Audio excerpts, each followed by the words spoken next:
Welcome everyone to a new sub-series for my horror movie review channel, VHS Tape Reviews. In this subsection, we'll be reviewing movies that I have in my personal VHS collection, which you've seen in the intro, or just movies that feel like they were made for VHS tapes. This is something I'm very excited to start because I'm very passionate about VHS tape collection. Collection?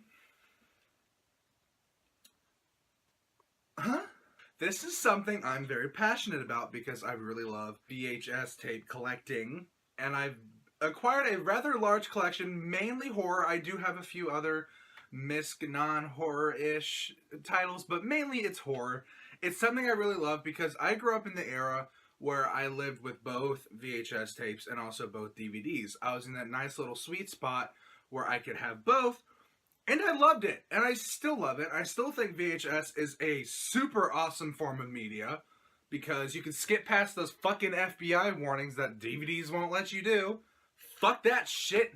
And so today, for our very first review, for VHS tape review, is this movie, The Wendigo. So The Wendigo came out in 2001. It stars Dewey from Malcolm in the Middle, Aunt Zelda from the new Sabrina and the Teenage Witch, and some guy who likes to be on camera who plays a father figure role who's really stale and doesn't really do much except for try to be a father and a menace.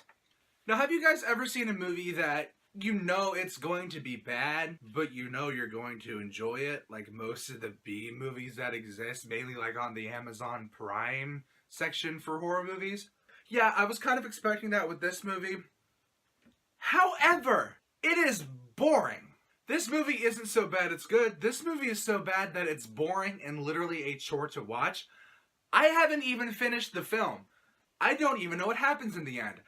I don't really care to know what happens in the end because I don't want to just sit around and wait for little bitch-ass Dewey to be scared of shit that he saw in the beginning of the movie that was completely overdone and retarded. And at this point in the movie, it doesn't seem like this movie is about a Wendigo at all. It just seems like this little boy is scared of fucking everything. Turns out there is a Wendigo in the movie, and it's the dumbest shit ever. The Wendigo in this movie is just a bunch of bones and antlers glued together to make an antler bone puppet thing that, like, kidnaps his dad or some shit. It's really fucking stupid, and you don't get to see it until the latter half of the movie. Like I said, I haven't finished this movie. I don't want to finish this movie. I probably should. Maybe I'll revisit it in another video. However, this was so boring, so agonizing to watch. The fact it wasn't even that bad of acting. It was the acting you expect from a very subpar direct-to-video release horror movie. It wasn't bad. And I mean, this was around the same time as Malcolm in the Middle, so little kid, little Dewey boy, already has some experience with acting, so that's good. Aunt Zelda, we already know she's been in a fuck ton of things. I just call her Aunt Zelda right now because that's what's current in her life. However, this movie has nothing to offer other than just boringness. Fuck you, Wendigo. And this was definitely a movie I don't expect anything from. I didn't know it existed until a local VHS collector of mine, he's a good friend of mine, he was like, hey, why don't you come take a lot of my old horror tapes? I'm not a fan of horror movies, take them. And I saw that and I was like, bitchin', that sounds cool. I mean, I love the Wendigo mythos and I love Dewey from Malcolm in the Middle. What can go wrong? Problem is, nothing goes wrong. Nothing happens. It is boring. The Wendigo is stupid.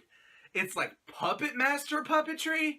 And not like the first Puppet Master. It's like Puppet Master 5. It's like, it's that shitty like, oh, we just have a doll on a pedestal and we'll just turn it in the camera and see it's moving. It's stupid. It's boring and it's stupid. So if you guys find this anywhere, I'm surprised if it's on DVD.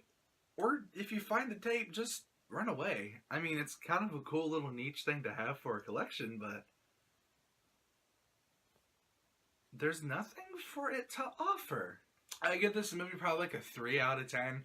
There were some aspects of the film I did like. There was some decent cinematography.